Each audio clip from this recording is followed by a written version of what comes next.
Okay, 10 days to go till polling day. People already voting at pre-poll booths, of course, in record numbers. It's time for a reality check, methinks. The media narrative, driven by a lot of dubious polling, I got to say, is all about Labor sweeping to power and a TEAL wave, for crying out loud.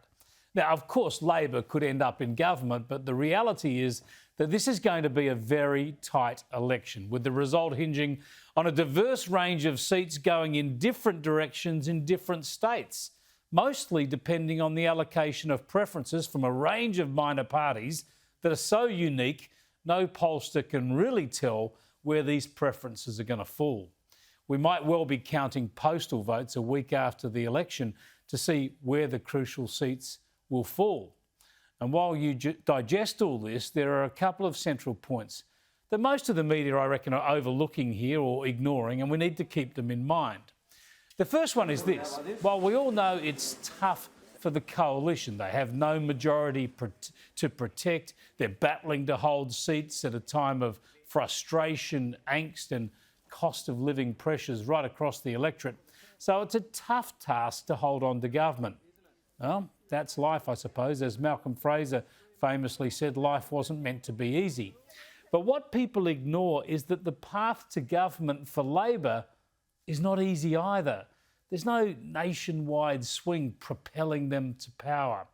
Could they pick up 2 or 3 seats in Western Australia, maybe? Yeah. And perhaps they could grab one in South Australia and Victoria too.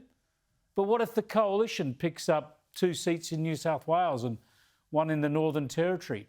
Where's the Labor Party then?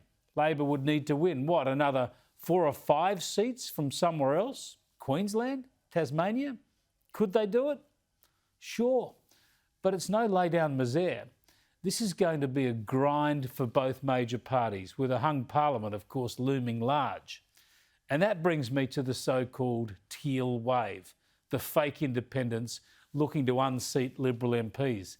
Labor needs them to win in order to knock the coalition out of power. That's why Anthony Albanese was campaigning in North Sydney today. Think about it. The Labor leader campaigning in a seat Labor can only win with the help, with a big showing from the fake independent, or where Labor and the Greens can help the fake independent perhaps beat the Liberal member. That tells you 2 things. It tells you Labor don't think they can win government by just having Labor candidates on their own taking out coalition seats. They're counting on the Greens and they're counting on the fake independents. And it tells you, of course, it confirms the TEAL independents exist to install a Labor-Greens government. That's always been obvious. It's become increasingly so. But they just won't be honest about it because that would give the game away. If they were honest and said they were hoping to install a Labor-Greens government, it'd cost them votes. How about that? Just think about how dishonest that is, how lacking in integrity that is, yet they pretend, these fake independents, to campaign on integrity as an issue. The hide.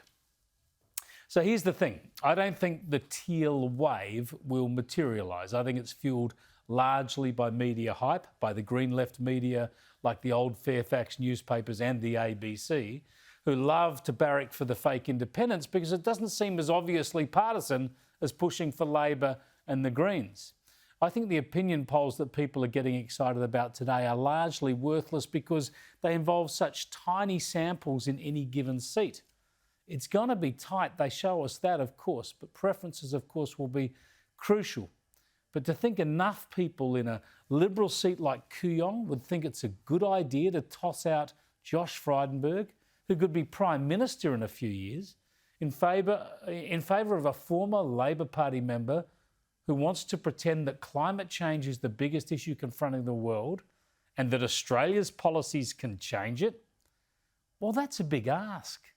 Voters tend not to be that silly. The media might be stupid enough to push this stuff, but surely voters will balk at it. The Morrison government is not a great government. We know that. But it's got a lot right, like getting the country through the pandemic probably in better shape than most other developed nations, than any other developed nation. Does it need to kick up the bum to get its budget in order, to sort out an energy plan, to fix up education, catch up on defence preparedness? Yes, yes, yes and yes. But in the end, you only have two choices to form government: the coalition again, or self-harm by taking a huge risk on the economy, on electricity, on border protection, on national security, on a whole range of issues by installing a Labor-Greens government. That's what you get if you vote Labor, if you vote Greens, or if you vote fake independent.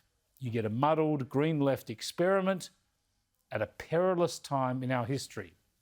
Surely most voters won't be taken for fools.